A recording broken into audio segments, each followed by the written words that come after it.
Olá a todos, este é o canal Revelar e hoje nós vamos falar sobre vários assuntos, como por exemplo a Força Aérea dos Estados Unidos recrutando obesos, vamos falar sobre autismo, vamos falar um pouquinho sobre geopolítica e sobre como isso está conectado com a ficção científica a respeito de viagem no tempo, vamos falar um pouquinho sobre autismo e por fim mostrar mais alguns destes fenômenos que estão acontecendo em torno do mundo. Vamos começar por essa matéria aqui. A Força Aérea agora está permitindo recrutar obesos nos Estados Unidos, segundo a mídia, né? Então eles aumentaram seus limites de gordura corporal para novos alistados em meio a lutas para atender às cotas de recrutamento.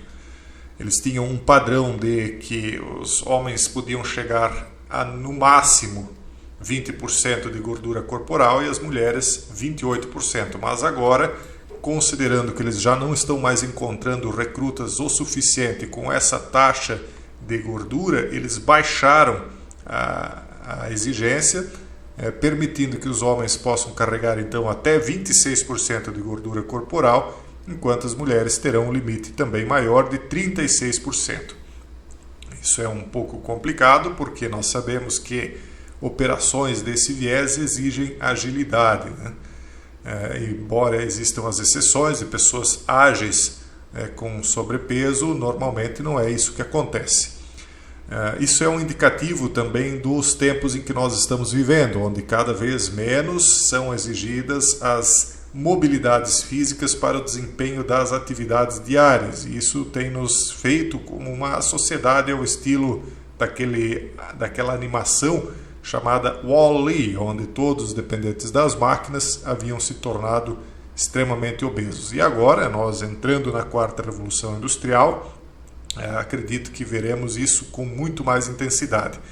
Quem vê fotos dos anos 80, anos 90 até um pouco também, lembra como todo mundo era extremamente magro, né? Primeiro porque os alimentos não eram ultraprocessados como hoje, né? Que são facilmente encontrados aí nas prateleiras. E depois porque o ramo de atividade das pessoas demandava exercício constante durante todo o dia. E agora as coisas estão diferentes. Muita coisa está mudando no mundo, né? E a crescente prevalência do autismo é uma das coisas, né? Cada vez mais estão surgindo, né, crianças com autismo. A cada geração o índice de crianças com autismo aumenta. De acordo com os Centros de Controle e Prevenção dos Estados Unidos, a prevalência de autismo entre crianças americanas aumentou significativamente nos últimos anos e a projeção é de que continue aumentando. Veja aqui, ó. Aqui eles têm a tabela mostrando qual o percentual para cada 150 crianças. Então, lá nos anos 2000, era mais ou menos 6,7 para cada 150 crianças e agora está 27,5, né? Aliás, nem é agora, isso é 2020. Eu cheguei a ver um dado, né, dizendo que em 2050 isso seria praticamente uma em cada 3, algo absurdo, assim. E aí as pessoas se perguntam o que está acontecendo, por que atualmente uma em cada 36 crianças nos Estados Unidos está diagnosticado com transtorno de autismo. Não só lá, mas no mundo inteiro. Será que isso tem a ver com a alimentação? Será que isso tem a ver com os eletrônicos que estão nos cercando? Porque nós sabemos que as ondas emitidas, ondas de energia mesmo, de rádio, e outras frequências que os aparelhos eletrônicos emitem, será que isso tem nos atrapalhado? Será que isso tem a ver com a falta de atividade física? Será que é tudo isso e mais alguma coisa? Por exemplo, uma coincidência aqui, né? Entre aspas, coincidência, essa matéria aqui do transtorno do espectro autista e alteração da microbiota intestinal informa que, em relação aos fungos, a gente não pode dizer diretamente, mas você tem de presumir as coisas, tá? Presuma. As coisas são mais simples, as soluções às vezes do que parece. Em relação aos fungos, a proporção de levedura do gênero Cândida em crianças com transtorno de autismo é 2 vezes maior que nas crianças com desenvolvimento típico. E anticorpos anti-Cândida albicans foram mais encontrados no plasma de crianças com autismo em 36% dos casos, do que no grupo de controle, em que eram apenas 14%. Lembrando que esses 14% são considerados de desenvolvimento típico para o tempo em que nós estamos vivendo hoje. Talvez há 30 anos atrás elas já não seriam consideradas de desenvolvimento típico. E aí, será que crianças de 30 anos atrás tinham 14% de presença de cândida, ou seja, de fungos? Será que tinha 14% de crianças assim, ou isso não chegava a 1%? Tem dados que não eram medidos antigamente. Então, tentem conectar os pontos, pessoal. E vamos adiante aqui, a gente tenta auxiliar como pode, mas existem certas limitações, eu preciso contar com a inteligência de vocês. Às vezes a solução para certas questões é mais fácil do que parece. Agora vamos entrar um pouco aqui em ficção científica. Elon Musk ele tweetou o seguinte, agora dia 4 de abril. Se o Partido Democrata tivesse uma máquina do tempo, né, seria... Então ele publicou isso aqui, ó. Donald Trump falando lá em 1980, isso é obviamente uma fanfic, né, dizendo o seguinte: por que os viajantes do tempo continuam tentando tirar a minha existência? Né? Não posso falar essa palavra. Eu sou apenas um corretor de imóveis. Quer dizer, nos anos 80 ele era um corretor de imóveis e um construtor, né? Ele era herdeiro de um construtor. Então ele faz essa brincadeira e isso faz uma certa conexão com a história do escritor Ingersoll Lockwood. É uma questão curiosa para quem quiser ler sobre ficção científica. Esse Ingersoll Lockwood escreveu histórias infantis como o romance do Barão Trump, entre 1889 e 1893. O próprio Ingersoll nasceu em 1841 e faleceu em 1918. E aí essas histórias do Barão Trump eram muito parecidas, né, com algumas histórias que envolvem o ex-mandatário norte-americano, e atualmente em meio a essa polêmica do processo, né, que está correndo lá contra ele, chamaram a atenção da mídia porque havia semelhança entre o protagonista do romance lá do século XIX e o mandatário Donald, né?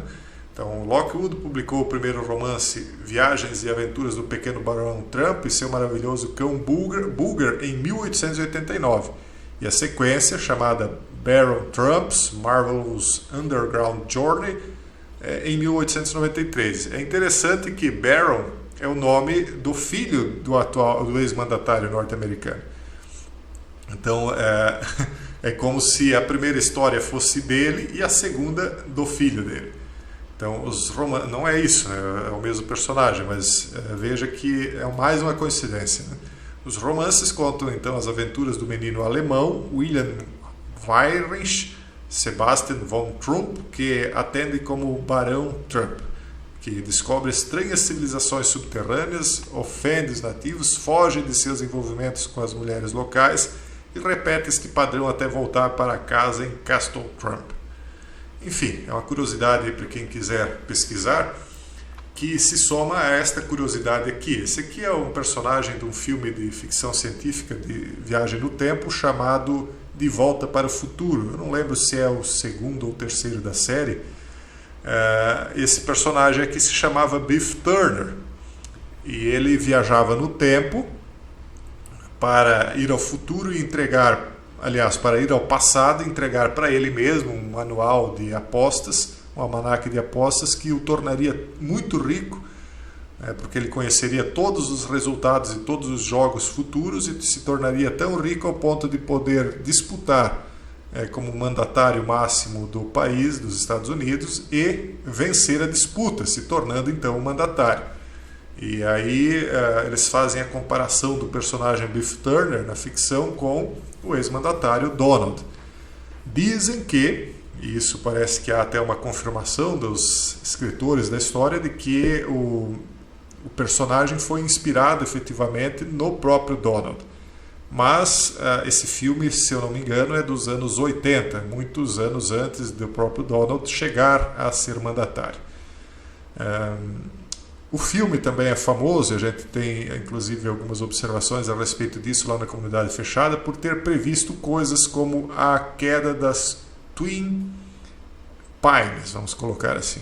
Quem está na comunidade sabe do que nós estamos falando e que envolve o número 9 e o número 11. Eu não vou falar muita coisa aqui para não ter problema, para que o vídeo chegue até vocês, né? Às vezes as pessoas reclamam que eu deixo algumas coisas no ar, mas eu preciso contar com a inteligência de vocês, porque senão o vídeo nem sequer chega a vocês para que as coisas fiquem no ar. Então, pelo menos assim, chega, né? Outra coisa que eu queria mostrar para vocês são alguns fatos que estão acontecendo ao redor do mundo. Mais alguns fenômenos aqui para se somar a todos que eu trago para vocês. Isso aqui é de um terremoto acontecido em Capiopó, na região de Atacama, né? Onde nós vemos aí a força, né, desse terremoto, como ele balança, quase derruba aqui os monitores. Ele realmente mexe com as estruturas, né, do local aqui onde está sendo filmado. Você imagina você dentro de um prédio, principalmente se fosse um prédio alto, né? E aí tudo começa a tremer dessa maneira. O mundo está literalmente sendo abalado, né? Isso aqui, pessoal, vamos ver se eu consigo abrir. Isso aqui é uma curiosidade que aconteceu em Santa Mônica, na Califórnia, Estados Unidos. Agora é dia 23 de março. Vocês veem uma luz, de repente surge outra e, não mais do que de repente, desce uma terceira, né, formando aí um triângulo, né, uma espécie de pirâmide piscando nos ares. Não dá para dar muita credibilidade a isso, porque a imagem está bem ruim. Isso pode ter sido feito em computador, em CGI. Se não foi, pode ter sido um drone. E se não foi nenhuma coisa nem outra, não há uma explicação ainda para o fenômeno, né? Mas eu deixo registrado aqui, pelo menos como curiosidade. Eu queria finalizar com vocês mostrando isso aqui, ó, pessoal. Só diminuir aqui. Mais Elvis sendo filmados. Esses Elvis são esses círculos de luz que estão aparecendo aqui ao redor do mundo. Eu já mostrei um Elvis vermelho. Esse aqui é diferente, né? Ele é azul. E para quem não acompanhou os outros vídeos, o que é um Elvis? É essa formação de energia luminosa que acontece na ionosfera e que agora, né, junto com esses outros fenômenos, o Blue Jet, os Red Sprites, os Purple Sprites e outros, né, tem surgido aqui na troposfera, como se alguma espécie de energia tivesse se enfraquecido e o Elvis então tivesse sido baixado. Ele está mais baixo e dentro do campo de visão das pessoas, né? Nós temos visto aí que em alguns lugares nós estamos vendo uma espécie de tensão elétrica no ar aumentando fortemente. Inclusive aqui, ó, quero que vocês vejam bem esse Blue Jet aqui, ó, ele ainda está dentro da troposfera, mas já saindo da troposfera, mais ou menos a 20 km de altura, né, do solo. E eu tenho um vídeo aqui mostrando o que é um Blue Jet. Ele foi filmado, não é tão fácil de filmar. Eles filmaram em câmera lenta. Vocês vão ver ele aqui, ó, aqui um Blue Jet subindo, viram? Aqui eles pausam a imagem para que a gente possa ver. Então, a maioria das pessoas, se você perguntar, nunca ouviu falar, nunca viu, não sabe o que é, mas vocês sabem, né? Isso aí é um dos fenômenos do plasma, tá, pessoal? Dos fenômenos elétricos causados pelo plasma. Então, aí mais um. Isso aqui é de setembro de 2015, esse último que vocês viram. Esse aqui é o mais bonito aí que eu já vi, né? Bem interessante. Pessoal, esse seria o vídeo de hoje. Eu agradeço mais uma vez a companhia de vocês. São variados os temas, alguns importantes, como essa questão do autismo, eu penso. Outros mais por curiosidade e outros para chamar a atenção de vocês para que permaneçam alertas. Mas eu queria também, antes de encerrar, lembrar que quem está lá no Telegram, no canal Revelar, tem o privilégio de receber alguns vídeos que nós acabamos não trazendo para cá, e avisos também, como por exemplo o aviso de live, né? Às vezes a pessoa esquece que tem live na quarta-feira, eu publico toda manhã de quarta lá para relembrar. E a gente publica outros vídeos, como por exemplo esse aqui lá de Arkansas, onde um cidadão estava na varanda da casa dele, de repente um vento vem do nada e derruba tudo, um tornado na verdade, né?